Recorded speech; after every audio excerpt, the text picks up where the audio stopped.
everybody. Welcome back to the Human Perspective. I'm really excited today to introduce you to Wesley Hamilton, who some of you may know if you watch Queer Eye. And if you don't watch Queer Eye, you need to watch Queer Eye, and we'll give you information on how to do that. A number of weeks ago, I was told by Catherine Salinas, who's the producer of this program, that she'd seen this great Queer Eye piece, and that this guy named Wesley Hamilton was in it, and she thought I should look at it. So I like Queer Eye, but I don't keep up on top of it as regularly as I should. So I watched it, and I was really excited by Wesley's story. So Wesley, could you briefly give us a little information about who you are? Yeah. My name is Wesley Hamilton. I am the founder of a local Kansas City nonprofit organization by the name of the Disabled But Not Really Foundation. I am an adaptive athlete, motivational speaker, single full-time father, and so on. Who are Really, you? Why were you on Queer Eye? uh, you know, I think my place on Queer Eye was to empower the community. Even though Queer Eye is based on trying to help people gain more confidence, I think my piece was to give the world a different perspective of what confidence looks like with a disability. Who were you before you became a paraplegic? Uh, Man, I was just a guy that had a limited mentality. I'm African American, and I grew up in a stereotypical type of environment, and so I fell into stereotypes, which limited myself. So I lived the streets for the most part. And when you were shot and became disabled, what happened next? You live in Ah, Kansas City, right? yes, Kansas City, Missouri. I was shot multiple times to my abdomen, and that did cause me to have a spinal cord injury. At that time, I was overweight, and I had always been overweight my whole life, 250 pounds, 5'4", and just really fell into a deep state of depression, all because of kind of the mindset that I had about my disability. And it led to about 3 years of just being bedridden and um, just stressed out. You mentioned that you have a daughter, and I'm wondering what role did your daughter play as you were moving from acquiring a disability and being depressed and low morale?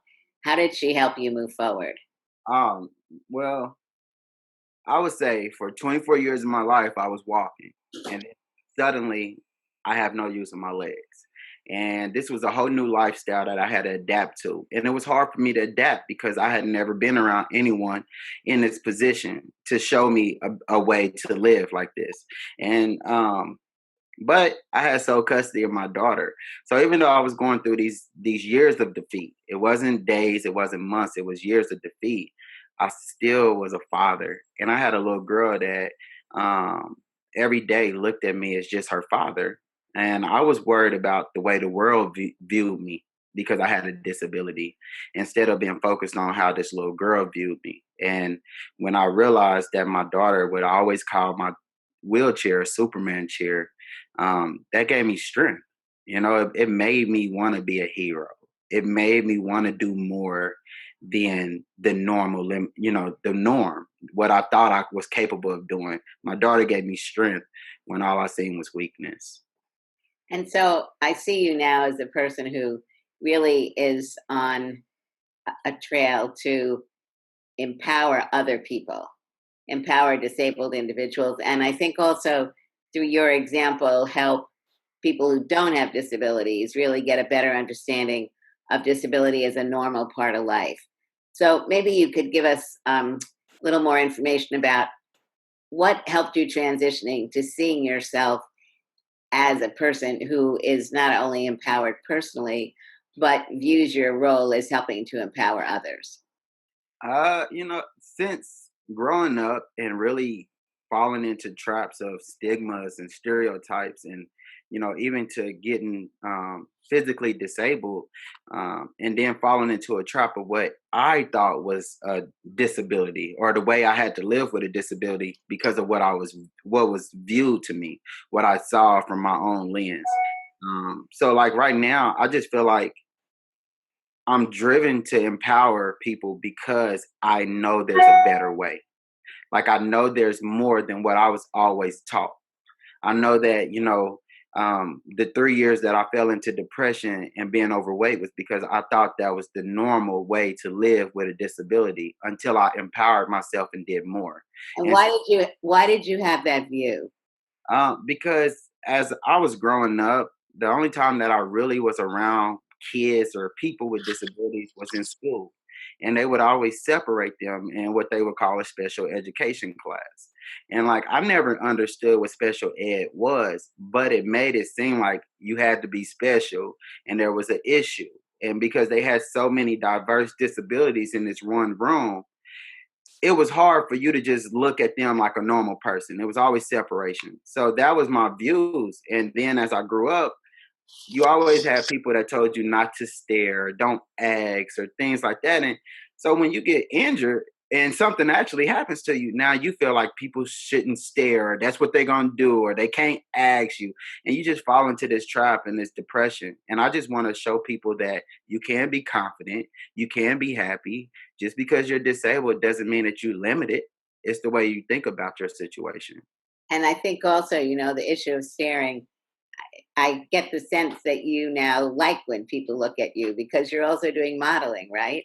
I do. I try to give them something to stare about now, right? Like I'm like, oh, you staring at me, and but now because of the confidence that I have now, when people do look, I talk. Sometimes you're curious. Sometimes it's kids. If a kid want to ask me to push my wheelchair, come on, let's do it. If that's gonna motivate you to see that this is gonna, it's an okay way to live. If something happens to you, I want to show that. So stare at me, please. I'm the same way. Kids want to touch the wheelchair. You can tell when you're going down the street if a kid is pulling away from you or if they really want to know more.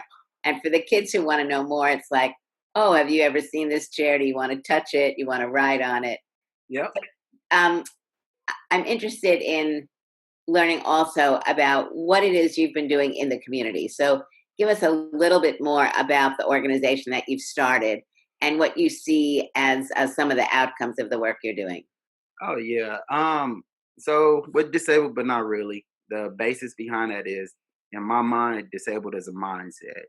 I limited myself to opportunity as I grew up because of my mindset. As well as when I first got disabled, I limited myself because of my mindset. So in my mind, disabled is a mindset. And what I go out and do is try to teach people how to push past your mental limits in order for you to actually be who you are. And we do that through 8-week program through fit that's geared toward fitness and nutrition, because I feel like if you feel better about your body from the inside out, you really don't care about not only how people view you, because you actually feel so good about who you are. So I try to teach people that aspect, but we also do other programs that go out to the homeless and empower them, give them healthy food and care packages. We do a program that empowers inner city youth to gain the confidence, allow them to see people that have been successful with that look just like them. And are you looking at inner city youth who don't have disabilities? Yes, yes, yes. I truly just believe that, again, disabled is a mindset, and because I know that I limited myself before I became physically disabled, it I cannot just focus on one demographic. I have to go and heal the world. Like if you're limiting yourself, there's some way that I can help you push past that limitation to be who you're destined to be, and that's my mission. So I've spoken to a number of people over the last years who talk about having multiple parts of themselves. Like I'm a white woman who's Jewish and disabled. You're a black man with a disability. How do you pull those different parts of yourself together? into Uh, one whole?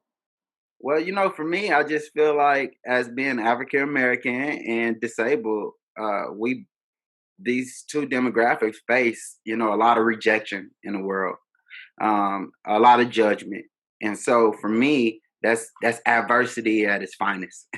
And so Mhm. I put them together because it empowers me to know that the world sees me different, two different ways. And so having that as a connection gives me the ability to have the confidence I have, because now I love everything about me because I know that the world might see me different. I'm just not the normal guy. And I think that being able to see the color of my skin and the tires on my wheels, like on my wheelchair, is something that does something for me, and it empowers me in such a positive way. So, unfortunately, we are about to come to an end of this program. I have one more question for you, and that is, what is your message to disabled youth and non disabled youth? Uh, don't let your struggle be your identity, and that you can always rise above your circumstances. The situation that you're in today is only there because of the way you're possibly thinking. But if you change your mindset, if you accept who you are, if you embrace your reality and love yourself more, then you can be unstoppable no matter what limitation the world sets on you. To have high expectations. Yes, Yes. yes. Well, Wesley, it's been great to talk with you. And we're going to do an interview with your daughter because she sounds great. And unfortunately, she couldn't be with us today. So we look forward to doing that soon and to having you back on the program again. Oh Thank my you so God. much. Thank you, and she'll be excited for this. So truly appreciate it, and I hope this impacts and inspires whoever you show it to. It will. Thank you. Have a good day now.